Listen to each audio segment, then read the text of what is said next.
पोह्यांपासून कांदे पोहे तर आपण नेहमीच बनवतो। आज एक वेगळी खमंग अशी नाश्त्याची रेसिपी पोह्यांपासून बनवली। तर यासाठी मी 1 वाटी पोहे घेतलेत। जाड किंवा पातळ कोणतेही पोहे घेतले तरी चालेल। इथे मी जाड पोहे घेतलेत। हे एका बाउलमध्ये काढून घ्यायचे आहेत। यानंतर पोह्यांमध्ये पाणी घालून 2 वेळा पोहे स्वच्छ धुवून घ्यायचे। धुतल्यानंतर पोह्यांमधलं पाणी काढून टाकलं। आता या रेसिपीसाठी आपल्याला अगदी सॉफ्ट असे पोहे हवेत, म्हणून यामध्ये आणखी मी 2 ते 3 चमचे पाणी घालते आणि असेच भिजवून आपण हे पोहे 5 मिनिटं बाजूला ठेवून देऊया, म्हणजे ते सॉफ्ट होतील। तोपर्यंत आपण एक वाटण तयार करूया।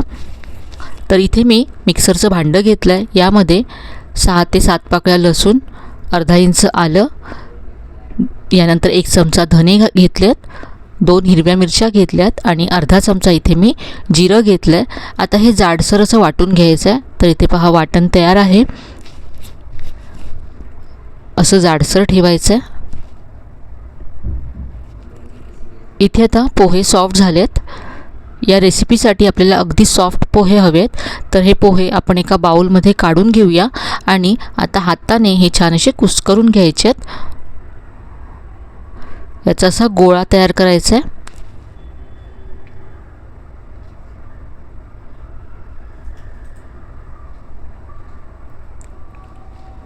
तर पोहे असे मी इथे मळून घेतलेत, पाहू शकता।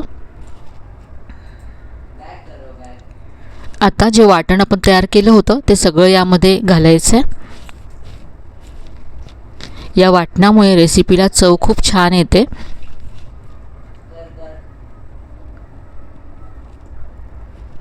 हे सगळं वाटण यामध्ये मी काढून घेतलं।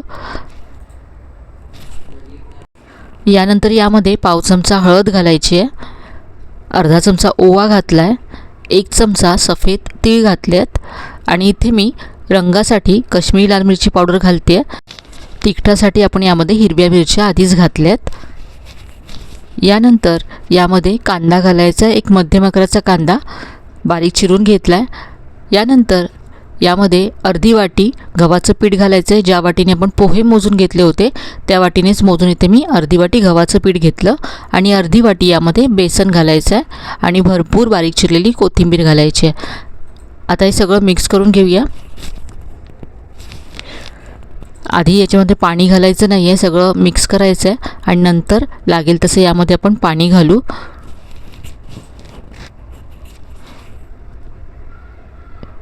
पोहे ओलसर होते, त्यावरच यामध्ये आपण कांदासुद्धा घातला आहे, त्यामुळे इथे खूप आपल्याला कमी पाणी लागेल। तर 2 ते 3 चमचे पाणी घालून हे पीठ असं तयार करून घेतलं आहे। यामध्ये मी मीठ घालायला विसरले होते, तर इथे मी यामध्ये चवीप्रमाणे मीठ घालते आणि सगळं पुन्हा एकदा मिक्स करून घेते। तर आज आपण पोह्यांचं थालीपीठ बनवतोय। अगदी खमंग होते थालीपीठ आणि यासाठी लागणारं सगळं साहित्य घरी आपल्या उपलब्ध असतं असंच आहे, त्यामुळे कधीही तुम्ही हे झटपट तयार करू शकता।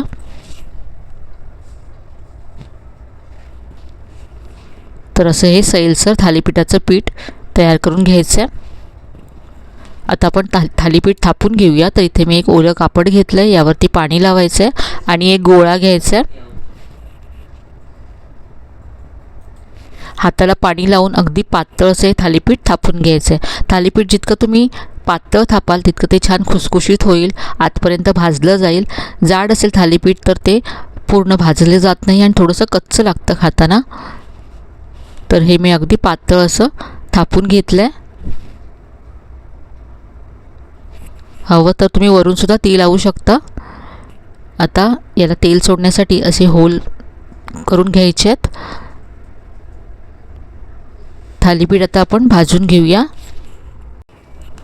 इथे गॅसवरती मी तवा ठेवला आहे, यावरती थोडंसं तेल घालायचं आहे आणि यावरती असं कापडासकट थालीपीठ घालायचं आहे आणि कापड अलगद काढून घ्यायचं आहे। पुन्हा इथे मी थोडंसं तेल घालते आहे। एका बाजूने भाजल्यानंतर उलटून घ्यायचे थालीपीठ।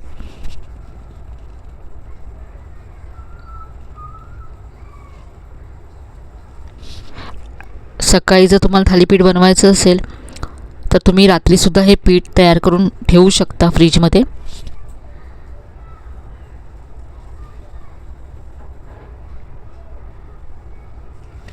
तर अगदी खरपूस असं हे थालीपीठ मी भाजून घेतलं आहे.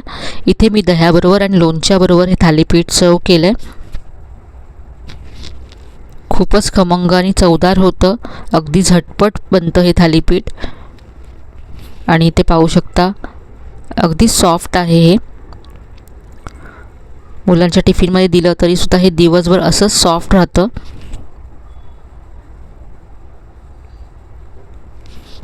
तर आजची ही रेसिपी तुम्हाला नक्कीच आवडली असेल. रेसिपी कशी वाटली कमेंटमध्ये कळवायला विसरू नका. रेसिपी आवडली असेल तर व्हिडिओला लाईक करा, शेअर करा. चॅनलला अजून सबस्क्राईब केलं नसेल तर नक्की सबस्क्राईब करा. चला तर मग पुन्हा भेटूया अशा छान छान आणि नवीन नवीन रेसिपीसह. तोपर्यंत धन्यवाद.